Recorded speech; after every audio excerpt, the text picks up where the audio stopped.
Chapitre 14 Les Capétiens jusqu'aux croisades. De l'an 996 à l'an 1108, les trois premiers successeurs de Hugues Capet, son fils Robert, son petit-fils Henri Ier et son arrière-petit-fils Philippe Ier, ont occupé le trône de France, et dans ce long espace de 112 ans, le royaume de France n'a, à vrai dire, point d'histoire.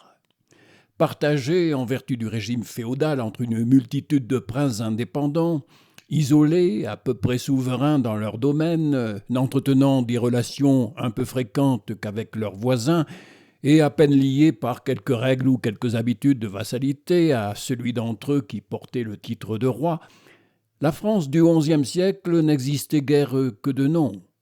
La Normandie, la Bretagne, la Bourgogne, l'Aquitaine, le Poitou, l'Anjou, la Flandre, le Nivernais étaient les États et les peuples réels, ayant chacun sa vie, son histoire propre.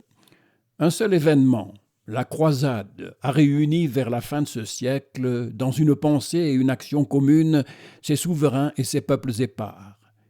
Jusque-là donc, je ne ferai, mes enfants, que me conformer à la réalité des faits, et vous retracer fidèlement la physionomie de cette époque en ne cherchant pas à y introduire un enchaînement et un ensemble qui lui ont manqué. Je mettrai brièvement sous vos yeux les événements et les personnages isolés qui méritent qu'on s'en souvienne encore et qui sont restés historiques sans avoir été les acteurs d'une histoire nationale. Parmi les événements de cette sorte, un seul, la conquête de l'Angleterre en 1066 par le duc de Normandie, Guillaume le Bâtard, a été trop éclatant et a exercé plus tard trop d'influence sur les destinées de la France pour que, dans le tableau de ce XIe siècle incohérent et décousu, je n'appelle pas d'élabore sur les conséquences françaises de cette grande aventure normande votre particulière attention. Après le prudent Hugues Capet, les trois premiers Capétiens, Robert, Henri Ier et Philippe Ier, furent des hommes très médiocres, de caractère comme d'esprit, et leur insignifiance personnelle fut l'une des causes de la nullité de l'histoire de France sous leur règne. Robert ne manquait ni d'avantages physiques, ni de vertu morale. Il avait la taille élevée, dit son biographe Elgaud, archevêque de Bourges, la chevelure lisse et bien arrangée, les yeux modestes, la bouche agréable et douce, la barbe assez fournie et les épaules hautes. Il était versé dans toutes les sciences, suffisamment philosophe et excellemment musicien, tellement appliqué aux saintes lettres qu'il ne passait pas de jour qu'il ne lût le psautier et ne priât le Dieu très haut avec saint David. Il composa plusieurs hymnes sacrés qui furent adoptés par l'Église. Et dans un pèlerinage qu'il fit à Rome, il déposa sur l'autel de Saint-Pierre ses poésies latines notées en musique. Il venait souvent à l'église de Saint-Denis, revêtu de ses habits royaux et la couronne sur la tête. Il y dirigeait le chant à matines, à la messe et à vêpres, chantant avec les moines et les invitant lui-même à chanter. Lorsqu'il siégeait dans le consistoire, il se disait volontiers le client des évêques. Saint Louis prouva 2 siècles plus tard que les vertus du saint peuvent se concilier avec les qualités du roi, mais elles ne sauraient les remplacer, et les qualités royales manquaient à Robert. Il n'était ni guerrier ni politique. Rien n'indique qu'il réunit jamais autour de lui, pour traiter des affaires de l'État, les barons laïcs avec les évêques, et quand il intervint dans les guerres des grands seigneurs féodaux, notamment en Bourgogne et en Flandre, ce fut avec peu d'énergie et d'efficacité. Il n'était guère plus puissant dans sa famille que dans son royaume. Je vous ai déjà dit que, malgré les conseils de son maître Gerbert, il avait épousé Berthe, veuve d'Eudes, comte de Blois, et il l'aimait tendrement. Mais ce mariage fut attaqué par l'Église pour cause de parenté. Robert résista, puis céda devant l'excommunication prononcée par le pape Grégoire V, et il épousa alors Constance, fille du comte de Toulouse, Guillaume Taillefer.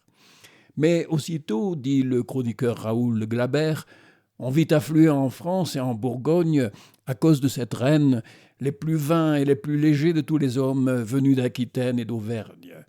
Ils étaient également étranges et déréglés dans leurs mœurs et dans leurs costumes, dans leurs armes et dans l'équipement de leurs chevaux.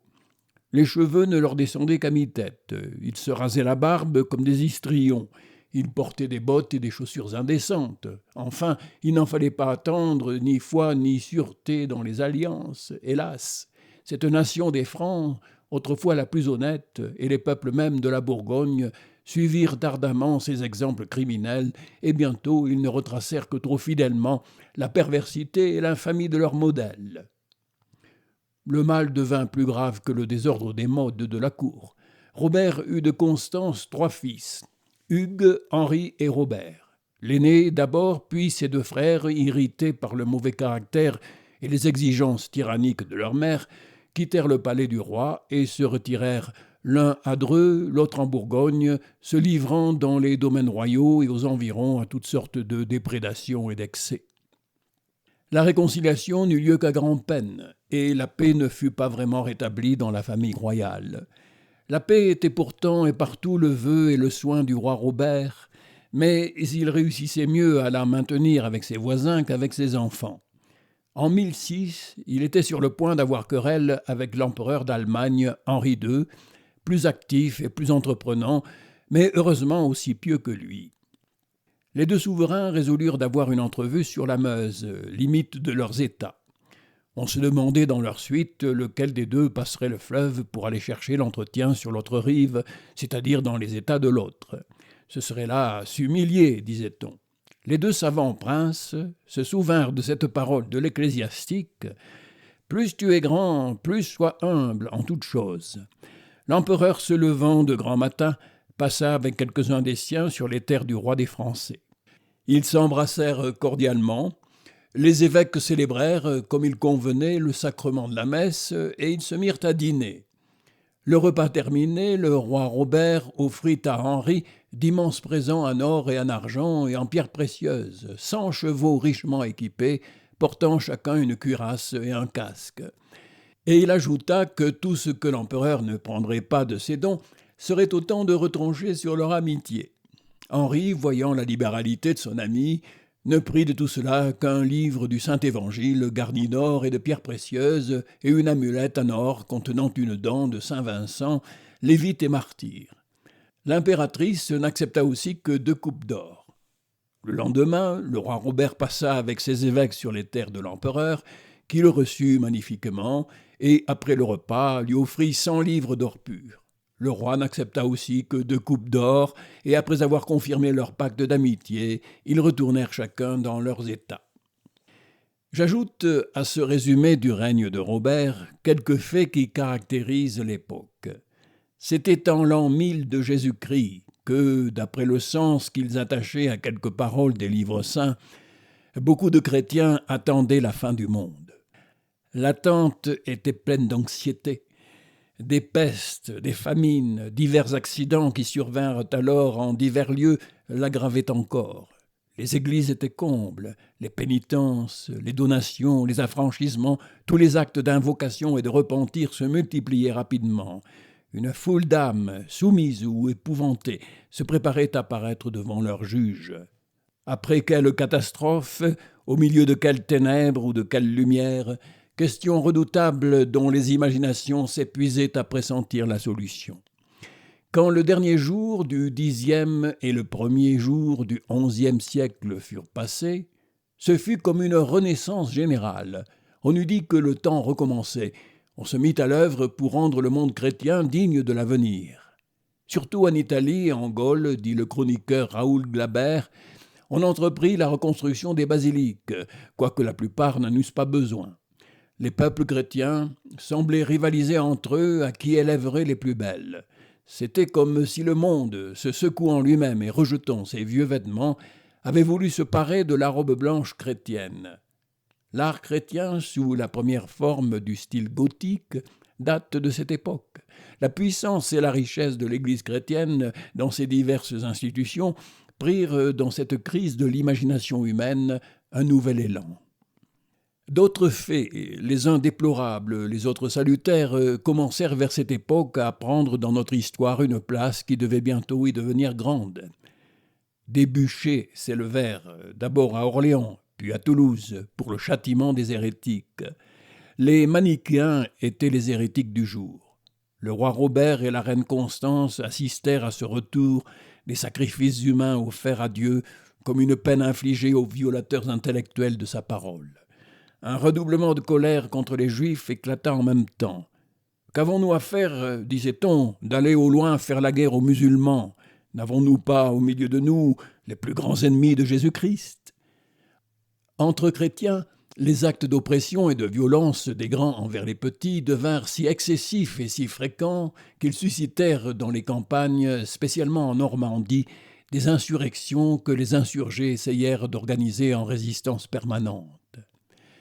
Dans plusieurs comtés de la Normandie, dit Guillaume de Jumièges, tous les paysans se réunissant dans des conventicules résolurent de vivre selon leur volonté et leurs propres lois, aussi bien dans l'intérieur des forêts que le long des rivières, et sans se soucier d'aucun droit établi. Et pour accomplir ce dessein, ces agglomérations furieuses élurent chacune 2 députés qui devaient former, au milieu des terres, une assemblée chargée de faire exécuter leurs décrets. Dès que le duc Richard II en fut informé, il envoya une grande troupe d'hommes de guerre pour réprimer cette audace des campagnes et dissiper cette assemblée rustique. En exécution de ces ordres, les députés des paysans et beaucoup d'autres rebelles furent aussitôt arrêtés. On leur coupa les pieds et les mains, et on les renvoya ainsi mutilés chez eux pour détourner leurs pareils de telles entreprises et les rendre plus prudents, crainte de pire. Après cette expérience, les paysans cessèrent leurs réunions et retournèrent à leurs charrues. Je traduis littéralement le moine chroniqueur. Il était loin d'être favorable aux paysans insurgés, et il applaudissait à la répression bien plutôt qu'il ne justifiait l'insurrection.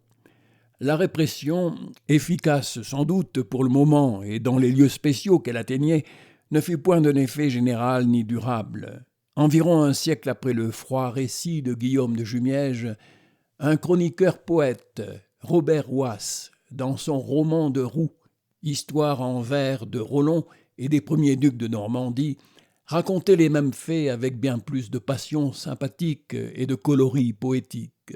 « Les seigneurs ne nous font que du mal, fait-il dire aux paysans normands.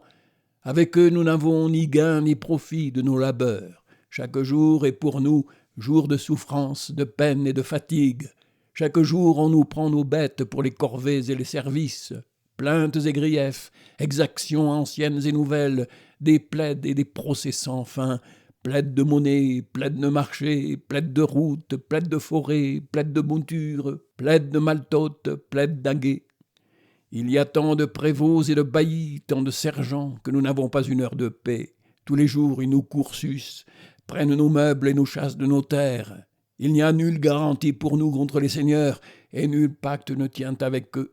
Pourquoi nous laisser faire tout ce mal et ne pas sortir de peine? Ne sommes-nous pas des hommes comme eux? N'avons-nous pas la même taille, les mêmes membres, la même force pour souffrir? Il nous faut seulement du cœur. Lions-nous donc ensemble par un serment. Jurons de nous soutenir l'un l'autre, et s'ils veulent nous faire la guerre, n'avons-nous pas, pour un chevalier, 30 ou 40 paysans jeunes, dispos et prêts à combattre à coups de massue, à coups d'épieu, à coups de flèche, à coups de hache ou à coups de pierre, s'ils n'ont pas d'armes? Sachons résister aux chevaliers, et nous serons libres de couper des arbres, de courir le gibier et de pêcher à notre guise, et nous ferons notre volonté sur l'eau, dans les champs et au bois. Vous le voyez, mes enfants, ce n'est plus là le bref récit et la sévère appréciation d'un spectateur indifférent. C'est le cri de la colère et de la vengeance populaire reproduit par la vive imagination d'un poète irrité. À coup sûr, les paysans normands du XIIe siècle ne parlaient pas de leur misère avec l'habileté descriptive et la passion philosophique que leur prête Robert Wace. Ils ne méditaient pas la révolution démocratique dont il leur attribue l'idée et presque le plan, mais les actes de violence et d'oppression contre lesquels ils se soulevaient étaient très réels et ils s'efforçaient d'échapper par des violences réciproques à des souffrances intolérables. De là ces alternatives de révolte démagogique et de répression tyrannique qui ont si souvent ensanglanté notre territoire et mis en péril les fondements mêmes de l'ordre social. les insurrections devenaient si atroces qu'on trouvait aussi simple que nécessaire les châtiments atroces qu'on leur infligeait.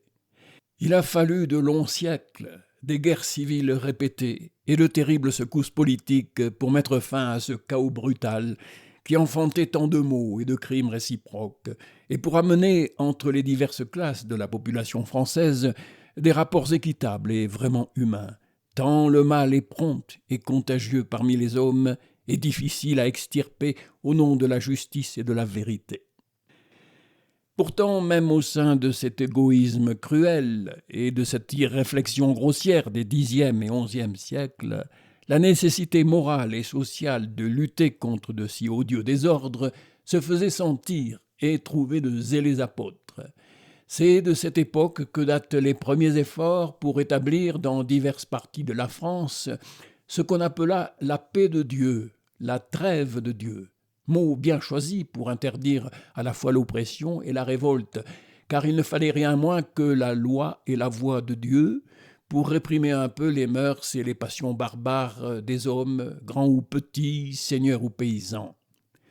C'est le propre et le glorieux caractère du christianisme d'avoir si bien connu le mal primitif et permanent de la nature humaine qu'il a combattu toutes les grandes iniquités humaines et les a signalées en principe, même lorsque, en fait général, il n'espérait pas et ne tentait pas de les abolir.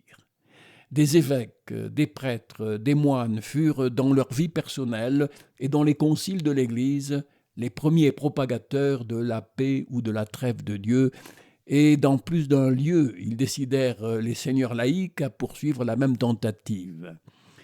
En 1164, Hugues II, comte de Rodez, de concert avec son frère Hugues, évêque de Rodez, et les notables du pays, établit la paix dans le diocèse de Rodez.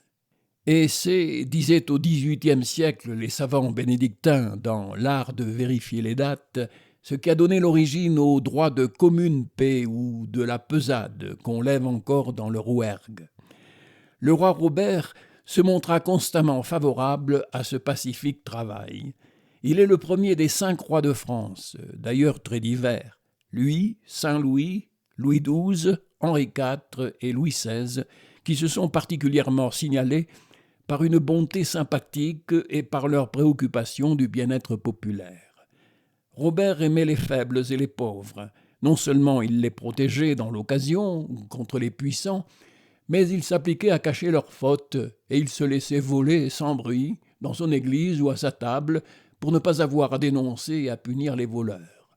Aussi, il y eut à sa mort, dit son biographe Elgaud, un grand deuil et une douleur intolérable. Un nombre infini de veuves et d'orphelins regrettaient tant de bienfaits reçus de lui.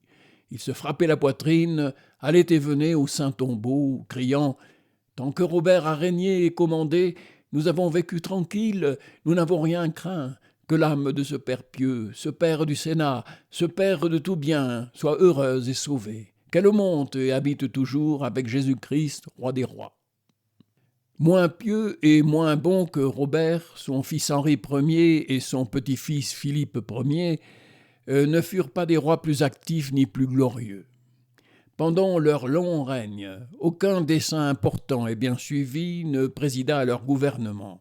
Leur vie politique se passait tantôt en petite guerre sans résultat décisif contre tel ou tel de leurs vassaux, tantôt en acte d'intervention capricieuse dans les querelles de leurs vassaux entre eux.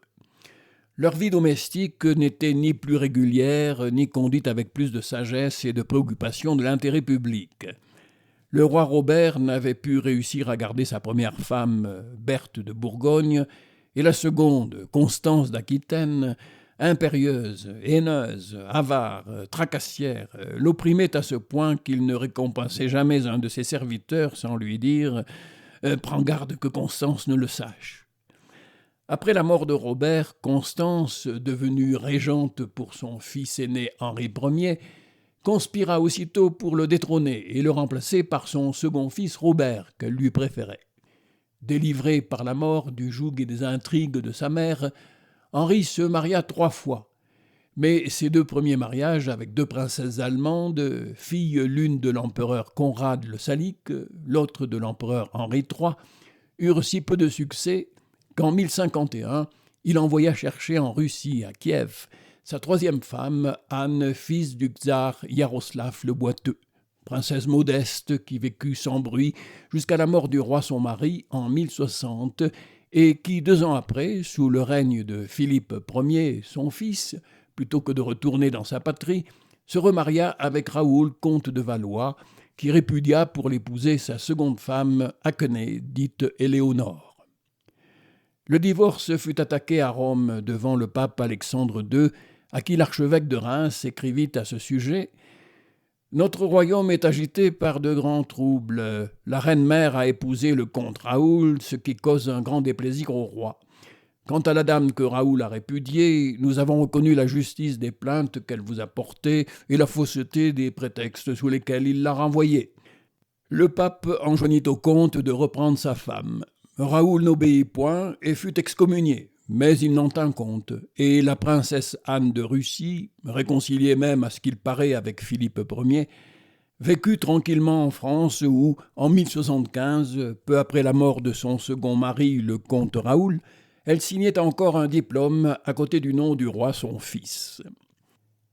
Les mariages de Philippe Ier furent encore plus troublés et plus scandaleux que ceux de son père et de son grand-père.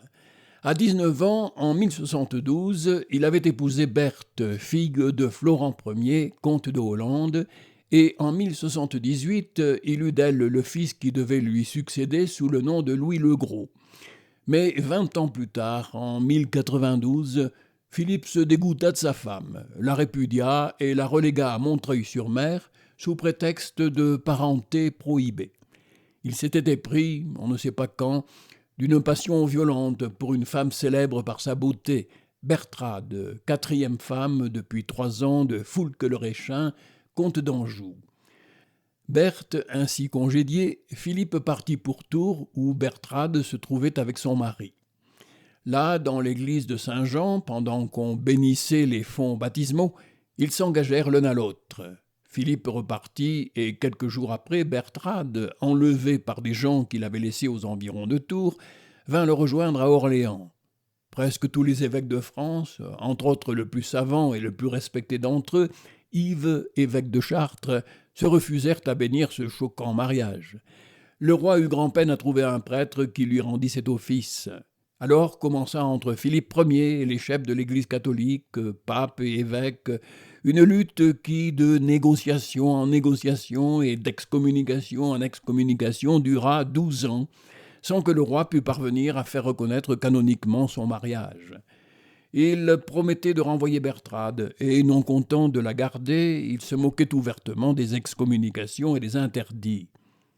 C'était l'usage, dit Guillaume de Malmesbury, que dans les lieux où le roi séjournait, le service divin cessa, et dès qu'il s'éloignait, toutes les cloches se mettaient en branle. Philippe s'écriait alors en riant comme un fou « Entends-tu, ma belle, comme on nous chasse ?» Enfin, en 1104, l'évêque de Chartres lui-même, lassé par l'obstination du roi et par le spectacle du trouble où l'interdit prolongé jetait le royaume, écrivit au pape Pascal II « Je ne prétends pas vous donner des conseils. Je veux seulement vous avertir qu'il serait bon d'user pour le moment de quelque condescendance envers les faiblesses de l'homme, autant que le permet son salut, et de retirer le pays de l'état critique où le plonge l'excommunication de ce prince. » Le pape donna en conséquence ses instructions aux évêques du royaume. Sur la convocation du roi, ils se réunirent à Paris le 1er décembre 1104, et l'un d'entre eux, Lambert, évêque d'Arras, écrivit au pape « Nous avons député au roi les évêques Jean d'Orléans et Galon de Paris, chargés de lui demander s'il voulait se conformer aux clauses et aux conditions exprimées dans vos lettres, et s'il était décidé à renoncer au commerce illégitime qu'il avait rendu coupable devant Dieu. » Le roi ayant répondu, sans se déconcerter, qu'il voulait satisfaire à Dieu et à la Sainte Église romaine, a été introduit dans l'assemblée. Il est arrivé nu-pieds, dans une attitude dévote et humble, désavouant son péché et promettant de purger l'excommunication par des œuvres expiatoires. C'est ainsi que, par votre autorité, il a mérité d'être absous. Mettant alors la main sur le livre des saints évangiles, il a fait serment, en ces termes, de renoncer à son mariage coupable et illégitime. Écoute, toi, Lambert, évêque d'Arras, qui tiens ici la place du pontife apostolique, que les archevêques et les évêques ici présents m'écoutent. Moi, Philippe, roi des Français, je promets de ne plus retourner à mon péché et de rompre entièrement le commerce criminel que j'ai entretenu jusqu'ici avec Bertrade. Je promets que je n'aurai désormais aucun entretien ni aucune société avec elle, si ce n'est en présence de personnes non suspectes. J'observerai fidèlement et sans détour ses promesses, dans le sens que représentent les lettres du pape, et comme vous l'entendez. Ainsi Dieu me soit en aide, et ces sacrés évangiles de Jésus-Christ. Bertrade, au moment d'être relevé de l'excommunication, a fait en personne le même serment sur les saints évangiles. De l'aveu des savants bénédictins qui ont étudié cette royale aventure, il est permis de douter que Philippe Ier ait rompu tout commerce avec Bertrade. 2 ans après son absolution, le 10 octobre 1106, il arriva à Angers un mercredi, dit un chroniqueur contemporain, accompagné de la reine nommée Bertrade, et il y fut reçu par le comte Foulques et par tous les angevins, clercs et laïcs, avec de grands honneurs. Le lendemain de son arrivée, qui était un jeudi, les moines de Saint-Nicolas, introduits par la reine, se présentèrent devant le roi, le priant humblement, de concert avec la reine, d'approuver, pour le salut de son âme et de la reine, de ses parents et de ses amis, toutes les acquisitions par eux faites dans ces États, ou qu'il pourrait faire à l'avenir, par don ou par achat, et de vouloir bien apposer son sceau à leur titre de propriété. Le roi accordait leur demande. Le plus complet des chroniqueurs de ce temps, Orderic Vital, dit à propos de cette réunion à Angers des 2 maris de Bertrade. Cette adroite femme avait si bien, par son savoir-faire, réconcilié ces 2 rivaux qu'elle leur prépara un splendide repas, les fit asseoir tous 2 à la même table, leur fit dresser des lits la nuit suivante dans la même chambre et les servait à leur gré. Le plus judicieux des historiens, comme des hommes d'État du XIIe siècle, l'abbé Sugère, ce fidèle ministre de Louis le Gros, qui ne peut être suspect de faveur pour Bertrade, s'exprime ainsi sur son compte. Cette femme enjouée et d'une instruction rare, admirablement versée dans l'art familier à son sexe de captiver les maris après les avoir outragés, avait pris un tel empire sur le comte d'Anjou, son premier mari, malgré l'affront qu'elle lui avait fait de l'abandonner, qu'il la traitait avec respect comme sa souveraine, s'asseyait souvent sur un tabouret à ses pieds et obéissait à sa volonté comme par une sorte de prestige. Je reproduis textuellement ces détails, mes enfants, comme la plus fidèle image de la place que tenaient, dans l'histoire de ce temps, les mœurs et la vie privée des rois. N'en tirez cependant pas, quant à l'abaissement de la royauté capétienne au XIe siècle, des conséquences trop rigoureuses. Il y a des désordres et des scandales que les grandes qualités et la gloire personnelle des princes peuvent, non pas excuser, mais faire par moments oublier. Et à coup sûr, les 3 Capétiens qui succédèrent aux fondateurs de leur dynastie n'offraient au peuple aucune compensation semblable. Mais il ne faut pas croire qu'ils fussent tombés dans la condition des mérovingiens fainéants ou des derniers carlovingiens errants presque sans asile. L'état de la société et de la royauté française était profondément changé. En dépit de leur médiocrité politique et de leur indolence licencieuse, Robert, Henri Ier et Philippe Ier n'étaient point au XIe siècle des personnages insignifiants, sans autorité ou sans influence efficace, et avec qui leurs contemporains ne fussent pas obligés de compter. Ils étaient de grands seigneurs propriétaires de vastes domaines dans lesquels ils exerçaient sur la population une souveraineté presque absolue. Ils avaient, il est vrai, autour d'eux, des rivaux, grands propriétaires et souverains presque absolus comme eux, quelquefois plus forts qu'eux matériellement et plus actifs ou plus habiles intellectuellement, mais dont ils restaient pourtant les supérieurs à 2 titres, comme suzerains et comme rois. Leur cour était la plus honorée et leur alliance toujours fort recherchée. Ils occupaient le premier rang dans la société féodale et un rang unique dans l'état politique tel qu'il se formait lentement au milieu des souvenirs et des traditions de la royauté juive, de la royauté barbare et de l'Empire romain, un moment relevé par Charlemagne. La royauté française au XIe siècle était le seul pouvoir investi d'un triple caractère. Un caractère germanique, un caractère romain et un caractère religieux. Ses possesseurs étaient à la fois les chefs des conquérants du sol, les successeurs des empereurs romains et de Charlemagne, les délégués et les représentants laïcs du Dieu des chrétiens.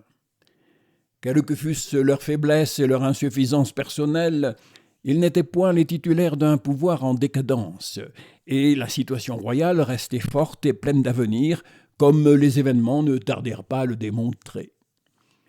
Comme la royauté, la société française du XIe siècle, en dépit de sa dislocation en petite société incohérente et turbulente, n'était nullement en décadence. Les ambitions désordonnées, les haines et les querelles de voisinage ou de parenté, les violences princières et populaires s'y renouvelaient sans cesse. Mais l'énergie des caractères, l'activité des esprits, la persévérance des volontés et l'ardeur des libertés individuelles n'y manquaient point, et elles se déployaient avec passion, à tout risque, tantôt par des emportements brutaux ou cyniques, que suivaient quelquefois des repentances et des expiations ferventes, tantôt par des actes de sagesse courageuse et de piété désintéressée. Au commencement du XIe siècle, Guillaume III, comte de Poitiers et duc d'Aquitaine, était l'un des plus puissants et des plus honorés princes de son temps. Et tous les souverains de l'Europe lui envoyaient des ambassades comme à leur égal. Il faisait tous les ans, par dévotion, un voyage à Rome, et il était reçu avec les mêmes honneurs que l'empereur. Il aimait les lettres, donnait à la lecture les premières heures de la nuit, et les clercs savants l'appelaient notre mécène. Peu touché de ses succès mondains, mêlés de tant de travail et de mécomptes, il refusa la couronne d'Italie qu'on lui offrit à la mort de l'empereur Henri II, et il finit, comme Charles Quint quelques siècles plus tard, par aller chercher dans un monastère l'isolement du monde et le repos.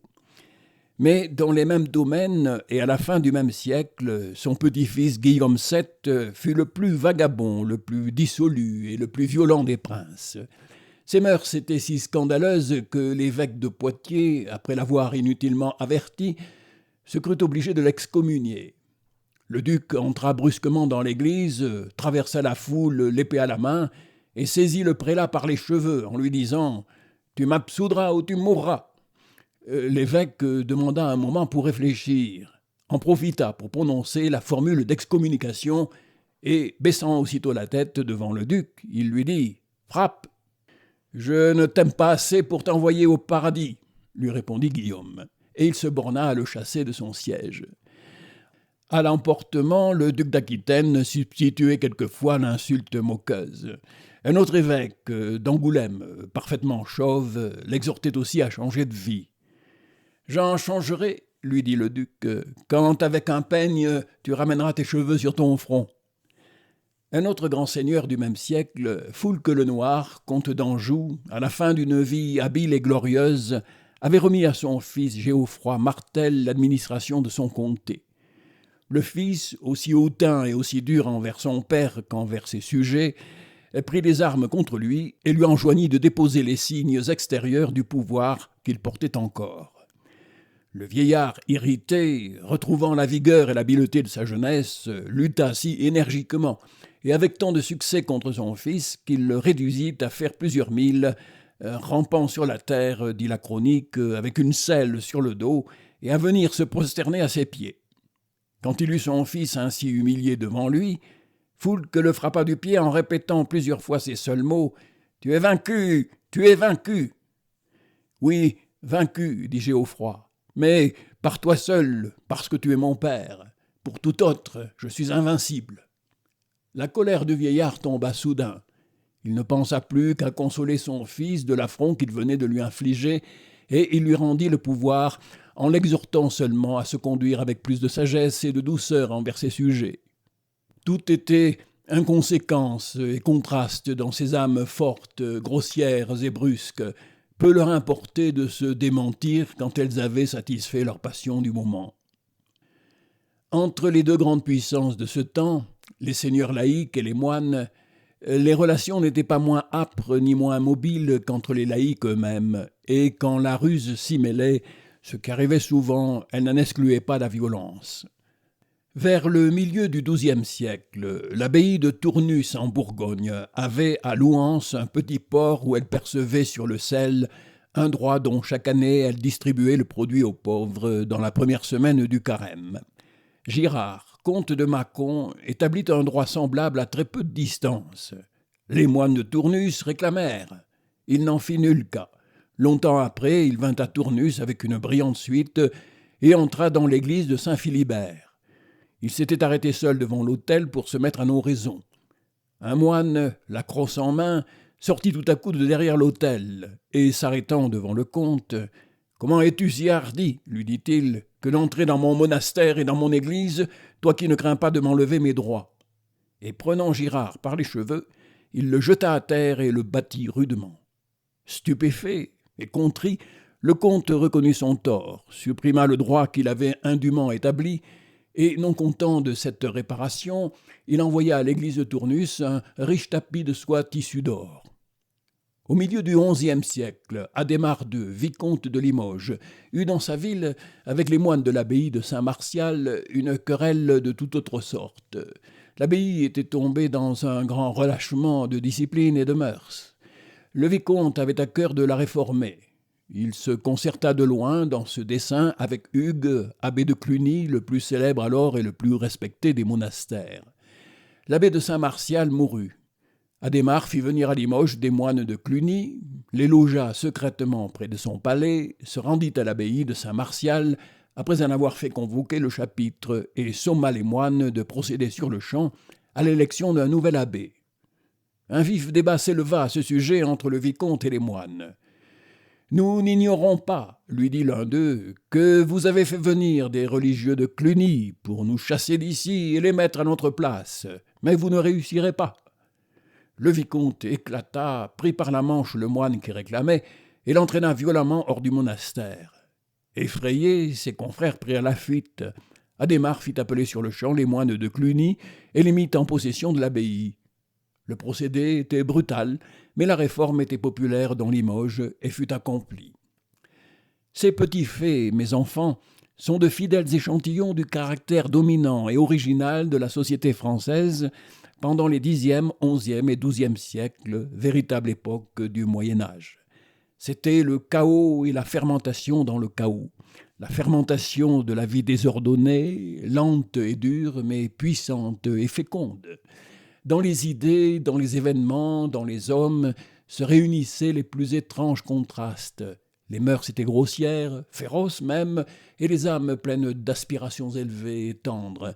L'autorité des croyances religieuses tantôt s'évanouissait, tantôt se déployait avec l'éclat en face des passions mondaines, arrogantes et brutales.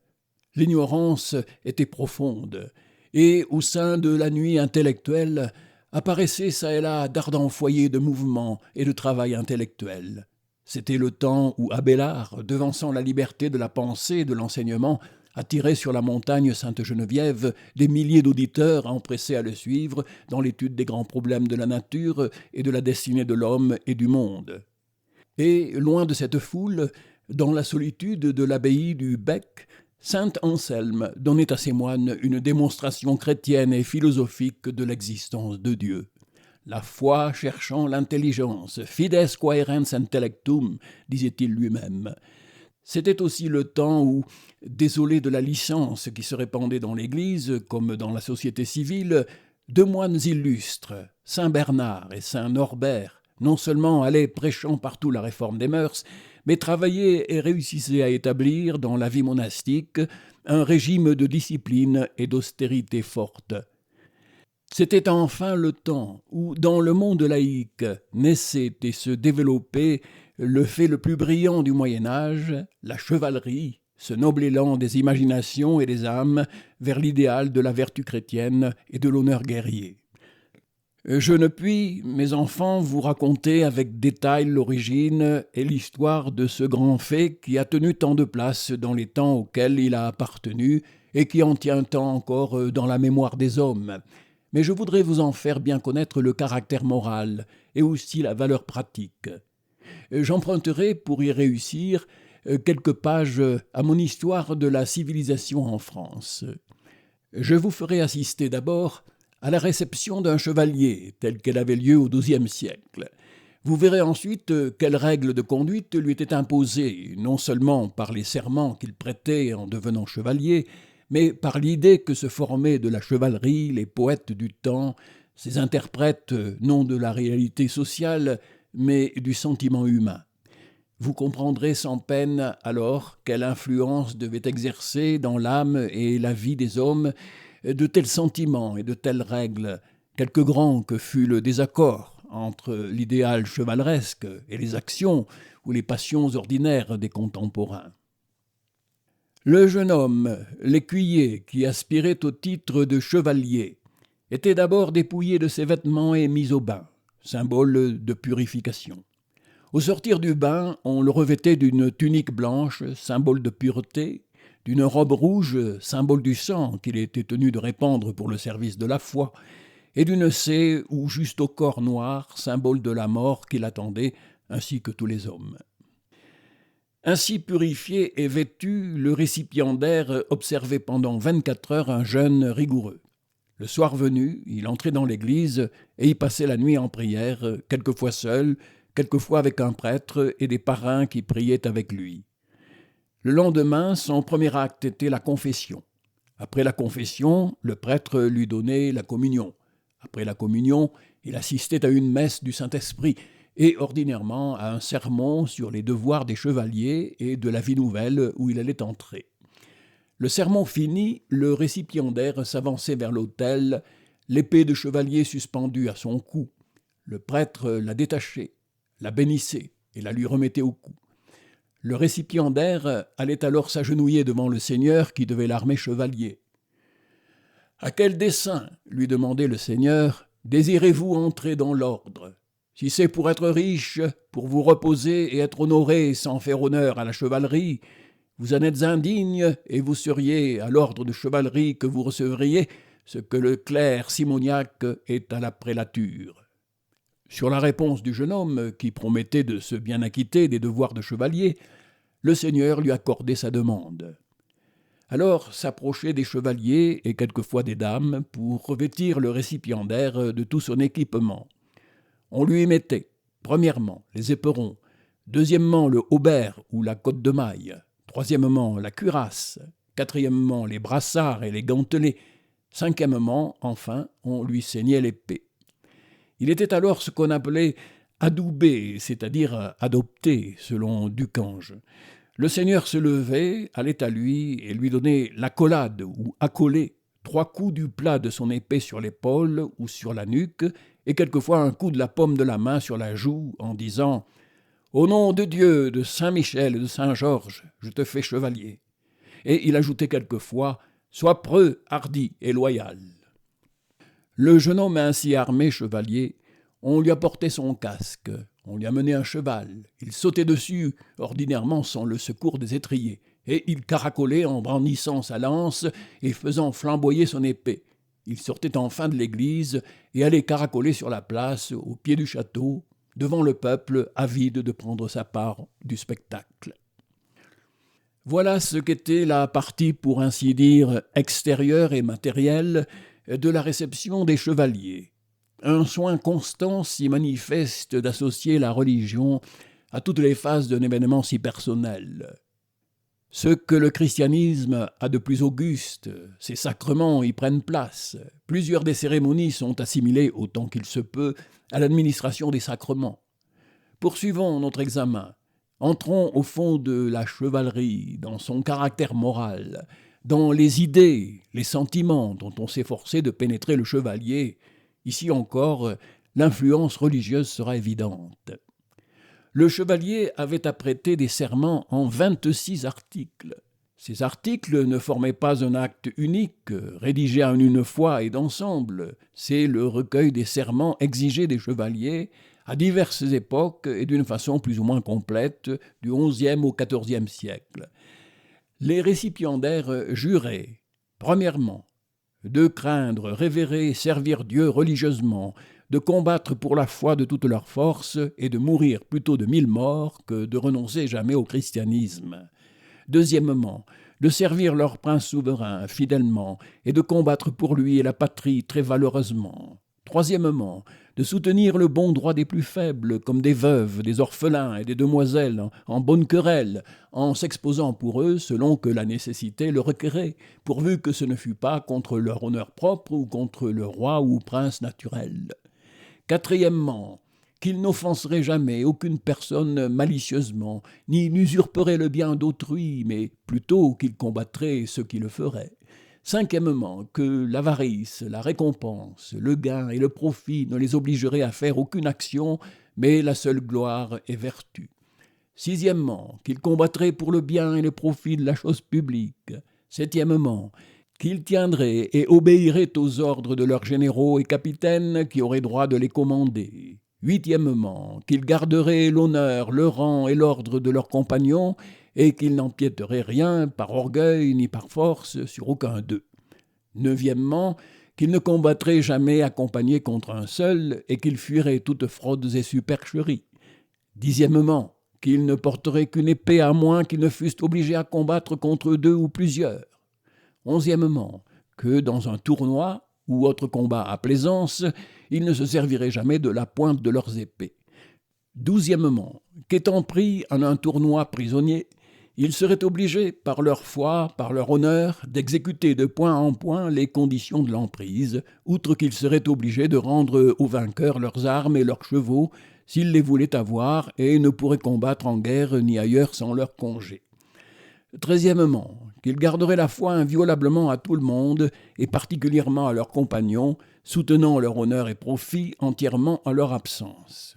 Quatorzièmement, qu'ils s'aimeraient et s'honoreraient les uns les autres, et se porteraient aide et secours toutes les fois que l'occasion se présenterait.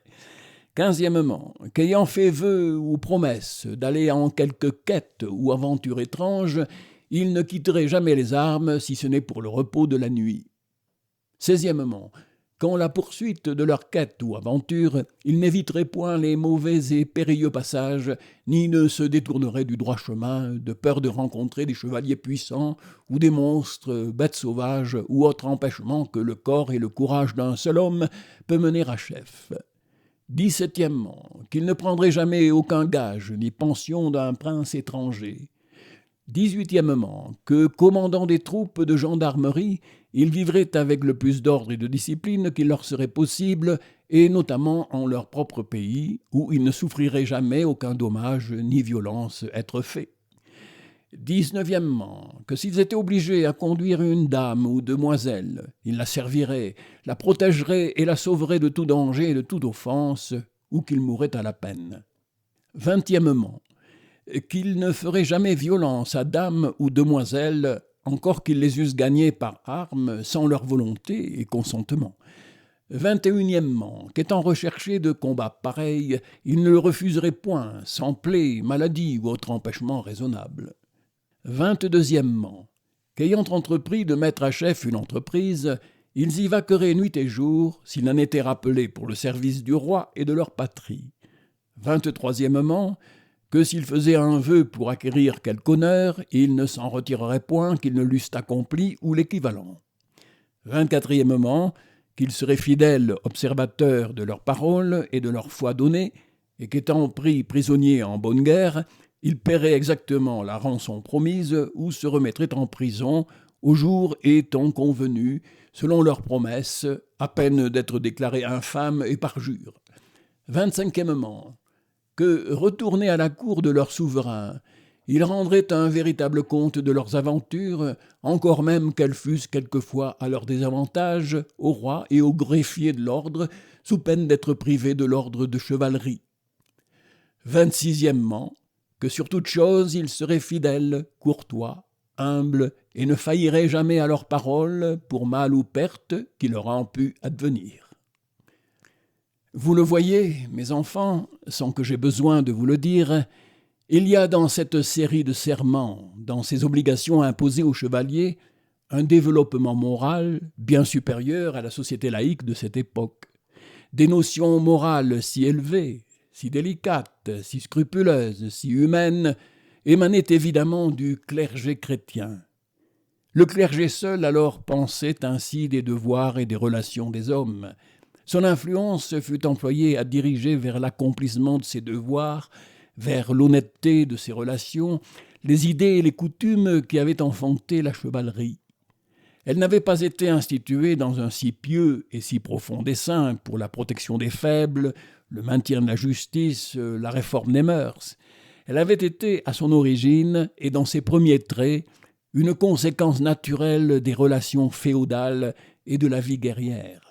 La sanction des liens qu'elle établissait et les sentiments qu'elle suscitait entre les divers maîtres du même pays et les compagnons de la même destinée. Le clergé comprit promptement ce qu'il pouvait tirer d'un tel fait. Il s'en fit un moyen pour travailler à établir dans la société plus de paix et dans la conduite des individus une moralité plus exigeante.